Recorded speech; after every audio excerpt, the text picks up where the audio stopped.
ನಿಮ್ಮ ಸೌಂದರ್ಯ ನಿಮ್ಮ ಕೈಯಲ್ಲಿ. ಪ್ರತಿನಿತ್ಯ ಬೆಳಗ್ಗೆ ನಿಂಬೆ ಜ್ಯೂಸ್ ಕುಡಿಯಿರಿ. ಸಕ್ಕರೆ ಇಲ್ಲದಂತೆ ಕುಡಿಯಿರಿ. ಖಾಲಿ ಹೊಟ್ಟೆಗೆ ಯಾವುದಾದರೂ ಹಣ್ಣಿನ ರಸ ಕುಡಿಯಿರಿ.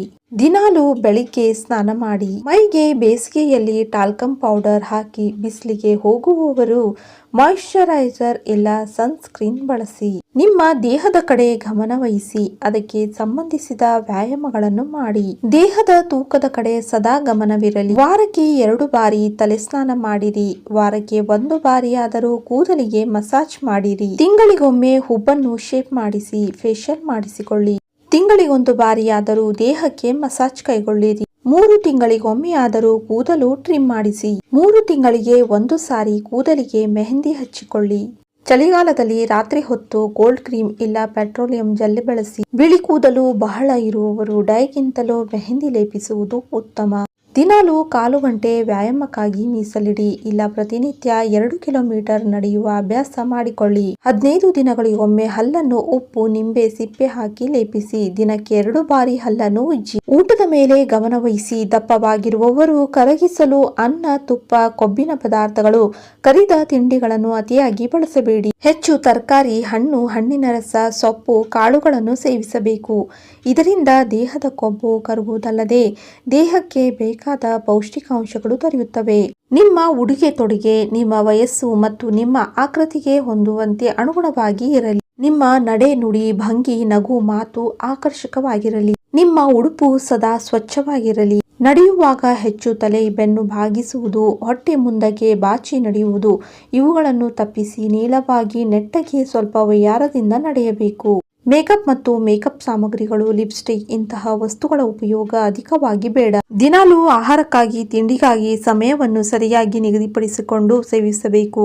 ಪ್ರತಿನಿತ್ಯ ಬೇರೆ ಬೇರೆ ವೇಳೆಯಲ್ಲಿ ತಿನ್ನಬಾರದು. ತಿನ್ನುವಾಗ ಆತುರ ಬೇಡ. ಅಂತೆಯೇ ಚೆನ್ನಾಗಿ ಅಗಿದು ತಿನ್ನುವುದು ಆರೋಗ್ಯಕರ. ಸ್ಥೂಲಕಾಯದ ಮೈ ಇರುವವರು ಇನ್ನಷ್ಟು ಎತ್ತರವಾಗಿ ಕಾಣುವಂತಹ ಉಡುಪುಗಳನ್ನು ಧರಿಸಿ.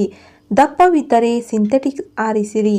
ತೆಳ್ಳಗೆ ಇದ್ದರೆ ಕಾಟನ್ ಬಟ್ಟೆ ಆರಿಸಿರಿ. ಮೈಗೆ ಸೋಪಿನ ಬದಲು ಕಡಲೆ ಹಿಟ್ಟಿಗೆ ತೊಟ್ಟು ನಿಂಬೆ ರಸ ಬೆರೆಸಿ ಹಚ್ಚುವುದರಿಂದ ಅನಾವಶ್ಯಕ ರೋಮಗಳು ನಾಶವಾಗುತ್ತದೆ. ತ್ವಚೆಯು ಸುಂದರವಾಗುತ್ತದೆ. ಬೇಸಿಗೆಯಲ್ಲಿ ದಿನಕ್ಕೆ 2 ಬಾರಿ ಸ್ನಾನ ಮಾಡುವುದು ಉತ್ತಮ. ಬೇಸಿಗೆಯ ಬೆಗೆ ತಡೆಯಲು ಐಸ್ ಕ್ರೀಮ್, ಕೋಲ್ಡ್ ಡ್ರಿಂಕ್ಸ್ ಕುಡಿಯುವ ಬದಲು ಹಣ್ಣಿನ ರಸಗಳನ್ನು ಕುಡಿಯುವುದು ಒಳ್ಳೆಯದು. ಬೇಸಿಗೆ, ಚಳಿ, ಮಳೆ ಇವುಗಳಿಗೆ ತಕ್ಕಂತೆ ನಿಮ್ಮ ಉಡುಗೆ ತೊಡುಗೆ ಇರಲಿ. ಡಯಟ್ ಎನ್ನುವುದು ಸುಮ್ಮನೆ ಉಪವಾಸವಿದ್ದು ಅರ್ಧ ಹೊಟ್ಟೆ ತಿನ್ನುವುದಲ್ಲ. ಡಯಟಿಂಗ್ ಎಂದರೆ ಕೊಬ್ಬು ಮತ್ತು ಇತರೆ ಜಿಡ್ಡು ಪದಾರ್ಥಗಳನ್ನು ತ್ಯಜಿಸಿ ನಿಯಮಿತ ರೂಪದಲ್ಲಿ ಪೌಷ್ಟಿಕತೆಯುಳ್ಳ ಆಹಾರ ಸೇವಿಸುವುದು. ದಿನಕ್ಕೆ ಕನಿಷ್ಠ 6 ರಿಂದ 7 ಗಂಟೆಗಳ ಕಾಲ ನಿದ್ರೆ ಮಾಡಬೇಕು. ತುಂಬಾ ದಣಿದ ವ್ಯಕ್ತಿಗಳು ಮಧ್ಯಾಹ್ನ ಅರ್ಧ ಗಂಟೆ ಮಾತ್ರ ಮಲಗಿರಿ. ಇಲ್ಲದೆ ಮಧ್ಯಾಹ್ನದ ನಿದ್ದೆ ಅಷ್ಟು ಒಳ್ಳೆಯದಲ್ಲ. ಕಾಫಿ, ಟೀ, ಡ್ರಿಂಕ್, ಸಿಗರೇಟ್ ಇವೆಲ್ಲವೂ ಆರೋಗ್ಯಕ್ಕೆ ಅಷ್ಟು ಒಳ್ಳೆಯದಲ್ಲ. ಫ್ಯಾಷನ್ ಮಾಡಿದರೂ ಕೂಡ ನಮ್ಮ ದೇಶದ ಸಂಸ್ಕೃತಿಯನ್ನ ಹೀಯಾಳಿಸುವಂತೆ ಡ್ರೆಸ್ ಮಾಡಿಕೊಳ್ಳಬೇಡಿ. ಪ್ರತಿ ಬಟ್ಟೆಗೆ, ಸೀರೆಗೆ, ಡ್ರೆಸ್ಸಿಗೆ ಸೂಕ್ತವಾಗುವಂತೆ ನೀವು ಹೊರಗಡೆ ಹೋಗುವಾಗ ಮ್ಯಾಚಿಂಗ್ ಬಳೆ, ಬ್ಯಾಂಡ್, ಕ್ಲಿಪ್ ಹೊಂದಿಸಿಕೊಂಡು ಹೋಗಿ. ಅತಿ ಬಿಗಿಯಾಗಿ ಬಟ್ಟೆ ಧರಿಸಬೇಡಿ. ಜೊತೆಗೆ ಅತಿ ಸಡಿಲಿಸುವಂತೆ ವಸ್ತ್ರಗಳನ್ನು ಧರಿಸಬೇಡಿ. ಪ್ರತಿನಿತ್ಯ 4 ರಿಂದ 5 ಲೀಟರ್ನಷ್ಟು ನೀರು ಸೇವಿಸಬೇಕು. ಸ್ನಾನದ ನಂತರ ನಿಮ್ಮ ಕೂದಲನ್ನು ಸಾಧನಗಳಿಂದ ಒಣಗಿಸುವ ಬದಲು ಸಹಜವಾಗಿ ಒಣಗಿಸುವುದು ಉತ್ತಮ. ಹಸಿಯಾದ ಕೊತ್ತಂಬರಿ ರಸವನ್ನು ಮಲಗುವ ಮುನ್ನ ತುಟಿಗೆ 7 ರಿಂದ 8 ದಿನ ಹಚ್ಚಿದರೆ ತುಟಿ ಕೆಂಪಾಗುತ್ತದೆ. ಆರೋಗ್ಯದ ಬಗ್ಗೆ ಕಾಳಜಿ ಮತ್ತು ಆಸಕ್ತಿ ಇರುವವರು, ಅದರಲ್ಲಿ ಹೆಂಗಸರು, ತಮ್ಮ ಸೊಂಟದ ಸುತ್ತಳತೆ ಹೆಚ್ಚಾಗದಂತೆ ನೋಡಿಕೊಳ್ಳಿರಿ. ಇಂತಹ ಉಪಯುಕ್ತ ಮಾಹಿತಿಯೊಂದಿಗೆ ಮುಂದಿನ ವಿಡಿಯೋದಲ್ಲಿ ಸಿಗೋಣ. ಇವತ್ತಿನ ಈ ವಿಡಿಯೋ ನಿಮಗೆಲ್ಲ ಇಷ್ಟವಾದಲ್ಲಿ ಲೈಕ್ ಮಾಡಿ, ಶೇರ್ ಮಾಡಿ, ಹಾಗೆ ಸಬ್ಸ್ಕ್ರೈಬ್ ಮಾಡಿ. ಧನ್ಯವಾದಗಳು.